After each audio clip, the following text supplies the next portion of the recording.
Hey, superstars, thanks for joining us today. I'm your host, Aaron Zakowski, and today I'm chatting with Krish Ramineni. Krish is the co-founder and CEO at Fireflies.ai, a software that helps you transcribe, summarize, search, and analyze your video meetings. Hey, Krish, how you doing today? Hey, Aaron. I'm good. How are you? I'm doing great. Super excited to have you on the show, and looking forward to learning more about you and about Fireflies. It's a company that I was aware of. So when your team reached out and asked you to be on the show, I was excited to have you on because it was a company that I've heard great things about. Awesome. I'm looking forward to this. Cool. So why don't you start off, just, I guess, tell us a little bit more about the company, just so listeners understand what you do. Yeah, you described it well. Fireflies is an AI meeting assistant. It works across Zoom, Google Meet, Teams, all the major video conferencing platforms. It joins those calls, transcribes, summarizes, analyzes those meetings. Our vision is to give everyone perfect recall over their conversations so that I can remember a call I had 2 hours ago or 2 years ago. And we've been at it for a few years and really building this out.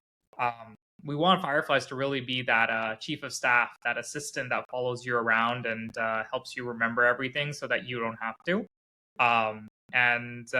Yeah, it's been a really eventful journey because we started before all of this AI buzz happened, and then we built like this business like from the ground up and really broke a lot of rules along the way in terms of how you build a SaaS startup. I think some of those have paid off, and we've learned a lot through that journey. Excellent. So just again, to help people wrap their head around the product a little bit more, thinking back, I guess, the 80-20 of where the majority of your customers are in the use cases. So in the normal case, who typically is using your product? Again, I'm assuming it's sales, but I might be incorrect there. And how are they using it in their day-to-day operations? It's pretty spread out. A lot of knowledge workers that use Fireflies. So sales could be a third of our customers, people in recruiting, internal product collaboration. Anyone that's having meetings, anyone who's a knowledge worker stands to benefit from using Fireflies. So that to us is like, if you're having meetings and you're in the workplace, it's great.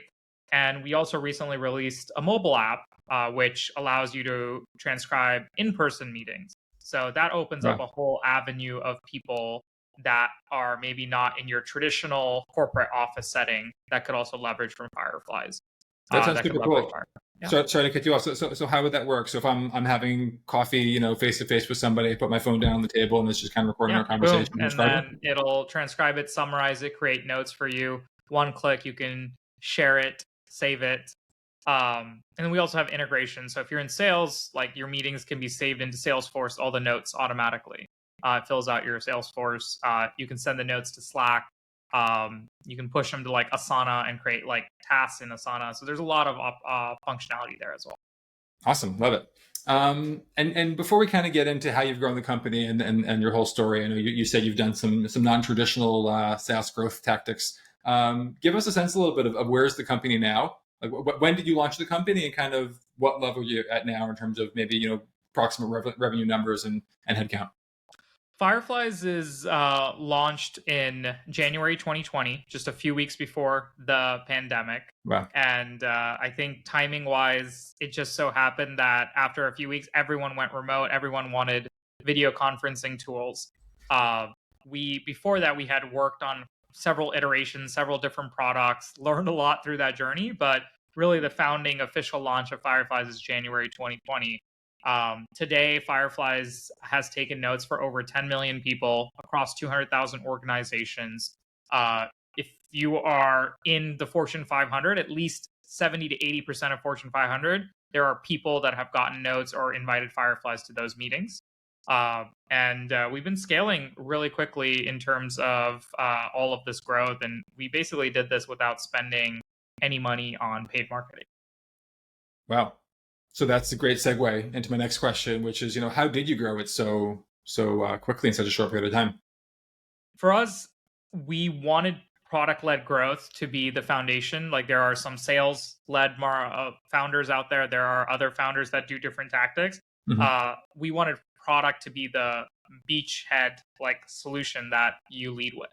And what I mean by that is that if you have product that is easy to share, easy to use. There's a natural virality built into meetings Mhm.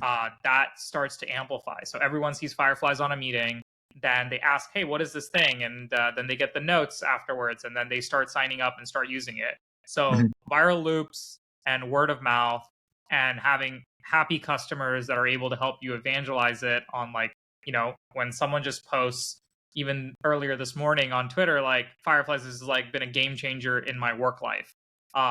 That's the sort of like love that helps kind of grow the business.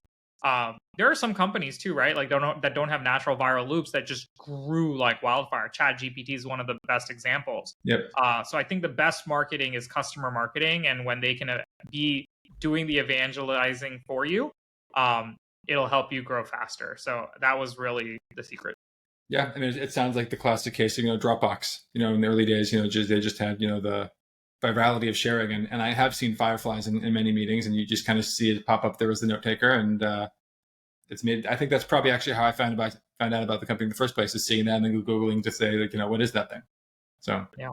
I love that.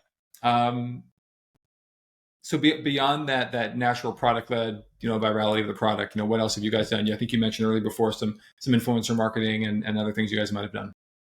Yeah, so we started with that as like our foundation, and then we started working with different partners, especially like we're on so many different app stores for integration. So discoverability is really great, Mm-hmm. where you go to the HubSpot app store or Salesforce or any of these other places, you naturally get to see Fireflies. Uh, we've also had some work done where we partnered up with folks that were um, influencers in this traditional sense, that we would say like, hey, try this product out. If you like it, we'd love for you to share it. And so there's just a lot of that organic influencer marketing, micro influencers, people in AI. There was this huge wave, like people talking about what are the top AI LLM based startups, these like Gen AI companies, and Fireflies would usually routinely make those lists, and that helped ignite the fire and get people to learn more about Fireflies. Mm-hmm. So we would see like there are times when someone makes a LinkedIn post or Twitter post, and they mention Fireflies, or they write like a nice product description about it. And then we said, okay, let's continue to engage with the community. Notion's done a wonderful job of this, where they built communities on like Reddit, on LinkedIn, on Facebook groups, and helped these ambassadors do really well. And we have some similar like goals in terms of community building, which has been really helpful in getting customers to like be those strong evangelists that we want from them to be. That's great. It sounds like you've built an incredible product, and then on top of that, you benefited from, I guess, two big waves that you just had. Well, maybe good timing or maybe just brilliance. I'm not sure. Maybe a little of both, in terms of both being launching right before COVID, that everybody was going virtual on their meetings, and then secondarily being an AI based tool recently, where that's just kind of been the big buzz, and you're a leader in that space as well now.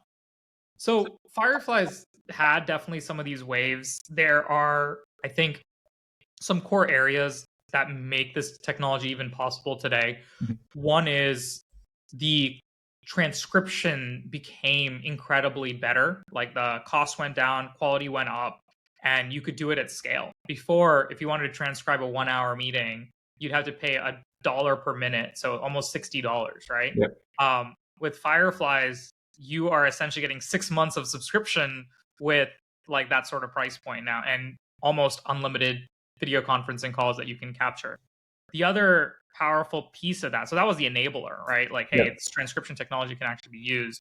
The other one is like this distributed remote work, where everyone was using Zoom and other video conferencing calls, and they were having meeting overload during the pandemic. And Fireflies was just a great product to help them just organize all their conversations. So that was an accelerant as well. There's a technology accelerant, there was a Yep. market accelerant, and now with this Gen AI acceleration, it's both, again, a tech as well as a market awareness thing.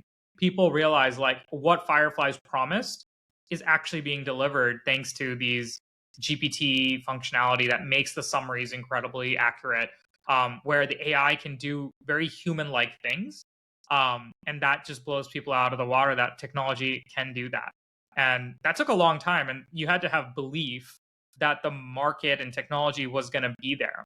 And in fact, I always like to say that the companies that come after a wave like has started are actually usually missing it. They're like last to get on the bus. The companies that come way too early may not survive long enough to ride the wave. And then there's this weird period in time where you're early and it's painful, but you are there to catch a wave that like the timing works out well. And so the first couple years of Fireflies, I can tell you, was really difficult because can this technology actually work? Can it actually scale? Is it a new product category? How do you market that category? Like, how do customers adopt that? How do you make the pricing and unit economics work to the point where, okay, this works, people want to buy it and people want to use it, and it can scale. So there's so many different elements to it. You have to just keep chipping away at it. Yeah. I know when we started, there were like probably dozens of companies that tried to do this that ended up quitting because it's just so difficult of a problem. Simply because you're saying the technology wasn't there when they started, and just being able to hang on long enough for the technology to evolve fast enough for you to. And the cost structure, it's really expensive to do what we do at scale. Mm-hmm. And so, yeah, like we are even hearing today, like GitHub has this Copilot that helps you write code. I believe they're charging like $10 per license, but they're losing $20. So it's expensive. AI is expensive. People don't understand like how expensive it is. And this is why some of these companies are raising tons and tons of money to be able to go to market. So why is it? Is it just, old school, just trying to grab market share while they're losing money based on VC investors and such, and they're just hoping the unit economics catch up with them down the road as it gets even cheaper? I believe that's the move for some of these companies that are doing a land grab. At Fireflies, we had to be way more thoughtful because we didn't raise like capital at that point in time. But also, we built a business where the unit economics has to make sense for us. And there are times when you want to maybe spend on a marketing campaign, or maybe you want to like think about freemium. So that's the other challenge is we have a massive freemium play at Fireflies where we have a free version of the product. We also have a free trial version of the product. And the cost of supporting freemium is insanely expensive if you're not able to convert those customers, right? So, but I'd imagine that based on the virality that we spoke about before, that's probably marketing budget essentially, by just those people spreading the word. Premium is marketing for us. Yeah, 100%. And you're giving away a lot of that value in the effort to get people to recognize that this is something that they want to use. So deliver value first and then monetize it afterwards. Deliver value first, monetize it afterwards. Yeah, totally makes sense. As we're talking about AI, maybe moving a little bit away from Firefly specifically, I've got this funny feeling about AI. I'm a little skeptical about it in the future. Obviously, it's going to do great things. I worry a little bit about how it's going to affect society in the big picture. But today, within our work world, obviously there's a lot of powerful things that it can do. But there's a lot of things that, like you said before, we're kind of on the cusp of it being able to do a lot of big things. Today, how is AI affecting the way that you work, and how is it making your workday better? I like to equate AI to this chief of staff personal assistant rather than like tools and dashboards, because I pick a problem that I'm trying to solve and see how AI can automate some of those mundane remote tasks, that like routine tasks that you got to do. And that's what I think helps a lot of these companies like ChatGPT and stuff, where they have this simple chat interface. You talk to it like a teammate and you get work done. We also believe in this future where for Fireflies, the AI note taker is one app or one agent, and we're going to have hundreds of different functionality on top of Fireflies, hundreds of different agents. There can be one agent that takes notes. There can be another agent that is analyzing the calls and doing like call scoring. There can be another agent that's taking important information and writing up your product specs and documents. There can be another agent that is sending out emails afterwards based on what was discussed in the meeting. And we're building an app store with that future in mind, so that people can have different agents that do different tasks, all based on your voice conversations. So I think that's a world that I look at, is small companies are going to be able to do a lot of amazing things. And who knows, you could have a company that has 10 employees and then 5 AI agents that helps them get the work done equivalent to a 50-person company. So I wasn't expecting to go here in the conversation, but I guess maybe in some ways on a broader societal level, Yeah. that's one of the things that makes me nervous as society starts to adapt AI and we get that efficiency that you speak about, which is obviously an incredible thing. And I know there were fears when automobiles were created and the internet was created and all that kind of stuff. And maybe I'm becoming an old man, I don't know, but like I look at AI, I'm like, I feel like it's a little bit different. And I feel like that level of efficiency can put so many people out of jobs in our society because they just won't be needed, both blue collar and white collar. How do you think about that question going to the future? And what do we do with a society that almost becomes redundant? Or is that not going to be the case? And is that not a fear for you? This is a great question. I was in India this past August, and I was doing a roadshow with a bunch of journalists and giving interviews. And this was the most common question that was Really? asked about the societal impact, right? Whether that's in India, whether that's in the United States, on the impact on jobs and job replacement. It Yeah. would be naive for us to think that there is going to be no impact and that everyone's going to be all right and all the jobs are going to be there. But the reality is things are changing. And unlike with previous technologies and shifts that have occurred, right, whether it's automobile industry, whether it's internet, whether it's telecommunication, the AI industry is changing not like once a year, it's changing every couple weeks. That is the reality that we have to look at. And there is things to be thought about. And Elon said this, like, I think a week ago, about people may not even have to work. Like working is going to be an option. And in my Right. mind, does that mean you have to have universal income? Like everyone has Exactly. something that helps them get like their food, their shelter and stuff. And you work because you want to be creative. And how does government play a role in this and helping people not get displaced? These are really, really important questions. And I think in the short term, what's going to happen is there's going to be a consolidation of work and tasks. And those that are able to learn to adapt and use AI are going to be more valuable in the job market. So Yep. if you're a designer that's manually designing images or posters or graphic designs, that was fine. You can maybe come up with 1 to 2 iterations. Now, if you're using a tool like Midjourney or some of these Dolly type tools, the expectation might be that with the same amount of effort, you should be able to come up with 20 iterations and then you pick the best one. Right. So the quality of output and the quantity of output is significantly going to change with AI, very similar to the Industrial Revolution and machines and factories and stuff. And it may require fewer people to do it, but in the short term, the people that are going to be in a good position, like I like to say, is that AI is not going to directly replace you, but those that are using AI will. And you got to be ready for that world in the short term.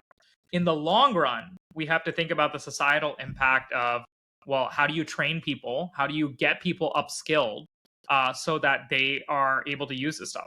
What was interesting about 5 years ago was everyone thought like blue collar work, like hard labor, was going to get replaced by machines and robotics. There's still risk to that. And they thought like these knowledge workers were these like safe people away from all of these changes. But in reality, with like these LLMs and generative AI and GPTs, we're seeing knowledge work getting disrupted rapidly in a really fast way. So I think that first is learning to adopt, second is upskilling, and then third is how does the government, how do institutions invest resources in creating some form of safety for people that might get displaced by AI. Yeah. And sure, AI is going to create new jobs, no doubt about it. Sure. But I also wonder, are those new jobs going to be enough to encapsulate everyone that can take that work up? Right, because in the future, every knowledge worker who knows how to use AI will be able to do 10 times the output of, let's say, every one of us smart people here today. Yeah. My last thought on this is that before we had the Industrial Revolution, we had a lot of these industries that were very boutique in nature, very artisan in nature, and everyone was creating like their own unique like goods and services and providing that. And then with the Industrial Revolution, you have standardization, the same 4 shirt sizes, right? The same pants, the same type of material. With AI, one of the cool things is we can actually bring personalization at scale, right? So someone is an artist, they can creatively do things as like a 1-person, 2-person shop. They don't have to go work for a big factory. I think AI will enable a lot of other mini entrepreneurs and mini businesses that can do a lot. So maybe we see that artisanal shift again. That could also happen. So where instead of people working for these large companies, they work for themselves. One example of this today already is in this market of like influencers. One can argue, are they like creating a lot of value or not in the world? But they are able to work for themselves and create content. Like there's a YouTuber that's creating all this amazing content. Instead of working for Discovery Channel, they can go and do like some vlog related to travel and provide all this amazing information on YouTube and then monetize on that. So I think for those that want to be resourceful and entrepreneurial, there's also opportunities that are going to open up. Yeah, 100%. I think about, we have these micro funding, platforms for, finding, people in Africa who just need, relatively small investments to be able to run small businesses. And potentially as they get a little bit more technology, they'll have the tools to be able to accomplish a whole lot more in these kind of like small businesses. I guess I think about more, certainly universal income becomes a part of it, but then it's how do we keep society fulfilled beyond their basic needs of shelter and food being provided for them. It's an interesting question, which I guess none of us really know the answer to yet. Changing topics a little bit. I saw a video, I think maybe it was on your Instagram page, of you being interviewed, and you mentioned that even though approximately 97% of your customers are very happy, if you see like 3% that maybe complain, and I'm guessing it's not even that high because I may have a great product, your focus is worrying about those 3% and that negative feedback potentially, even just from a very small minority of customers bothers you. The question is how do you keep that motivation and appreciating everything that you've accomplished so far, because it really is great, with that emphasis on those people irking you? Because I tend to get that way also. Even when I'm doing a good job, it's the few people that criticize that kind of touch a nerve. Criticism is an opportunity to learn, for sure. Yep. And yeah, that whole philosophy or approach that I say is like, look, if 97 people out of 100 say good things about Fireflies, but then there's 3 people that are unhappy, I want to know why. I don't want to be in a position to say, well, 97% are good. That's fine. Like, I want to know what can I learn from that other 3%. And sometimes you can't save everyone and make everyone happy. Like, there could be a customer that had a really bad day and just was confused and didn't know how to use the product, or there was like some downtime because of some server stuff, and you can't control all variables. But if there's an opportunity to learn and see where we could be better, like, that is the most important thing to think about, right? How do we stand out against the competition? How do we make the product easier to use, more affordable? All of those things. And I look at every single NPS survey we put out there, and this is in the hundreds, like thousands, right? At this point in time, every user that churns, like, they are able to leave a little bit of feedback, provide a score, and we take action on that. That's as a team. It's not a one-man effort, but it starts from the top and creating that sort of culture of saying, where are we going wrong? And then making sure that we stay honest to ourselves. In fact, customers keep you honest. Yep. So it's a good skill to have, being customer obsessed. There's one story with Jeff Bezos and Amazon where a customer sent a piece of feedback saying, hey, these plastic boxes are incredibly painful to open, right? When you ship all this stuff in plastic. That's one of the reasons that Amazon actually gives you those cardboard boxes now, which are very easy to open. Obviously, there's some environmental benefits to it too, but that's coming from customer feedback. They understood that feedback enough to say, hey, we should make like these packaging easier to open and sustainable and scalable. So those are the sort of things that, like, you don't need to listen to 1,000 pieces of feedback sometimes to take action. Sometimes all it takes is like a few customers to help you realize that there's an opportunity where you can get better. Right. And often when you hear one person with a piece of constructive criticism, there's a bunch of people that maybe thought the same thing but didn't necessarily say it. No. Yeah. Awesome. You usually do a quick lightning round at the end of the interviews here. A couple quick questions, a couple quick answers.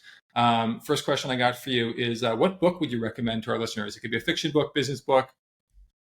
What's on your mind? So many great books out there. One of the things that I have learned a lot, and a lot of people have talked about this, high output management really teaches you how to be a manager. I've never taken formal training, never took like these like formal business courses, got into business school, didn't go, didn't do an MBA. And I'm glad I didn't, because I think doing an MBA skews your perspective of the world.